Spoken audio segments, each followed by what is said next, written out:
दोस्तों 27 जून 2021 को मैंने एक आपको टीडीएल दिया है जिसका नाम है GSTR1 return HSN problem solution.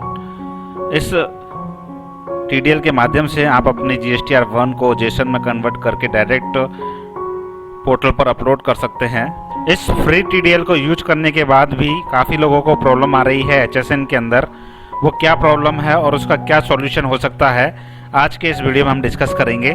दोस्तों GSTR1 के नए स्ट्रक्चर के अकॉर्डिंग आप अब कोई भी HSN अगर रिपीट कर रहे हैं, जैसे यहाँ स्क्रीन पर हम एक HSN को रिपीट कर रहे हैं, अगर आप कोई रिपीट करते हैं HSN तो उसकी जो UQC है वो सेम नहीं होनी चाहिए, उसकी मेजरमेंट यूनिट अलग अलग होनी चाहिए, तभी आप उसको रिपीट कर सकते हैं। या फिर अगर मेजरमेंट यूनिट भी आपकी सेम है तो उसकी टैक्स रेट अलग अलग होनी चाहिए। तो कहने का सीधा सा मतलब है कि यदि आप HSN रिपीट कर रहे हैं तो इन तीनों में कोई ना कोई डिफरेंस होना चाहिए, अदरवाइज आपकी जो एरर आएगी वो इस तरह की आएगी, combination of HSN UQC and rate can not be repeated, please aggregate. चलिए अब हम टैली की तरफ चलते हैं। टैली में मैं आपको HSN समरी दिखा देता हूँ। जैसे यहाँ HSN समरी जो आपको दिख रही है, इसमें 3 HSN रिपीट हो रहे हैं, 681140 681140, 3 बार ये रिपीट हो रहे हैं। और इसमें UQC जो आपकी है वो भी NOS लिखी हुई है नंबर्स में, और यहाँ पर जो रेट है वो भी 18% ही है, सेम है। अगर आप ऐसी कंडीशन में मेरा टैली TDL यूज भी करेंगे तो आपको एरर आएगी, क्योंकि आपके जो HSN है वो रिपीट हो रहे हैं। अब इस प्रॉब्लम का क्या सॉल्यूशन है टैली के अंदर वो मैं आपको बता देता हूँ। इसके लिए दोस्तों आपको ये समझना होगा कि टैली के अंदर यदि आप HSN कोड अगर अलग लिखते हैं या फिर उनका डिस्क्रिप्शन भी अलग लिखते हैं तो वो आपको HSN समरी में अलग अलग एंट्री जनरेट करके देगा।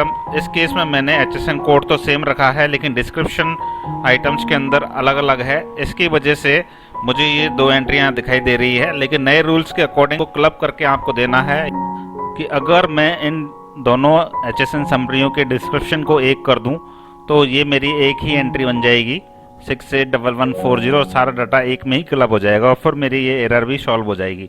तो इसके लिए मैं क्या करूँगा, गेटवे ऑफ टैली में आऊँगा बाहर और डिस्प्ले मोर रिपोर्ट्स में जाऊँगा और इसमें GST रिपोर्ट्स पर हम एंटर करेंगे। इसमें GST रेट सेटअप आप देख सकते हैं, यहाँ एंटर करेंगे। अब मेरा जो 681140 का आइटम है उसका मैं ये ग्रुप है AC सीट, इसको मैं ओपन कर लेता हूँ और आप देख सकते हैं यहाँ डिस्क्रिप्शन के अंदर कुछ आइटम्स के आगे सीट लिखा हुआ आ रहा है और कुछ आइटम्स के आगे कुछ भी लिखा हुआ नहीं है। तो जिन आइटम के आगे कुछ भी नहीं लिखा हुआ है इसका मतलब वो क्लासिफिकेशन से रिलेटेड है, हमने उनके लिए क्लासिफिकेशन बनाए हुए हैं, उनको हम डिस्टर्ब नहीं करेंगे। और उसी क्लासिफिकेशन जैसा हम यहाँ डिस्क्रिप्शन जहाँ पर भी सीट लिखा हुआ है इनके आगे लिख देंगे।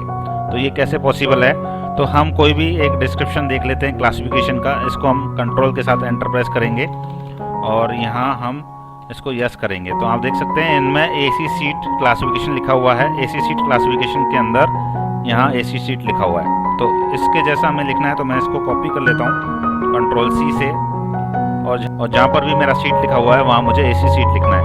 तो मैं इसको यहाँ से सेलेक्ट कर लेता हूँ स्पेस प्रेस करके, जहाँ पर भी मेरा सीट लिखा हुआ है। अब मैंने सीट वाले आइटम्स को सेलेक्ट कर लिया है, यहाँ सेट रेट पर क्लिक करेंगे और यहाँ हम लिखेंगे 1/4/2021 से इसका डिस्क्रिप्शन सेट करना चाह रहे हैं। जो हमने अभी डिस्क्रिप्शन कॉपी किया है उसको यहाँ पेस्ट कर देंगे AC सीट।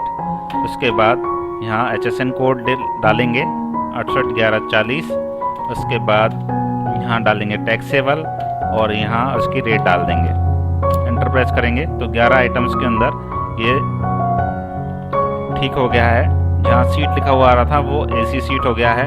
आप चाहें तो 1 बाय 1 आइटम के अंदर क्लासिफिकेशन सेट कर सकते हैं, यहाँ कंट्रोल एंटर से हम आइटम को खोल सकते हैं और उसके बाद हम यहाँ क्लासिफिकेशन सेट कर सकते हैं, जो कि थोड़ा मुश्किल काम है जब आइटम आपके ज़्यादा हैं। अब हम HSN समरी के अंदर चलते हैं, क्या हमारी प्रॉब्लम सॉल्व हुई है या नहीं हुई है। तो हम यहाँ GSTR1 के अंदर चलते हैं, यहाँ मैं पीरियड डाल देता हूँ। इसके बाद HSN समरी के अंदर चलेंगे और अब आप देख सकते हैं कि जो मेरा 681140 2 ग्रुप बन के आ रहे थे, अब उनका एक में ही ग्रुपिंग हो गई है पूरी, एक में ही पूरा डाटा क्लब हो गया है। अब मैं इसको एक्सपोर्ट करूंगा जेसन के अंदर, तो मेरी एरर नहीं आएगी जब मैं इसको अपलोड करूंगा पोर्टल के ऊपर। तो आई होप इस वीडियो को यूज करने के बाद और मेरा टेली टीडीएल यूज करने के बाद आपकी GSTR1 की एरर्स सॉल्व हो जाएंगी HSN से रिलेटेड। अगर फिर भी आपको कोई एरर आती है तो आप मुझे मेल कर सकते हैं एरर फाइल के साथ, मैं उसको सॉल्व करने की पूरी कोशिश करूंगा। Thank you for watching this video.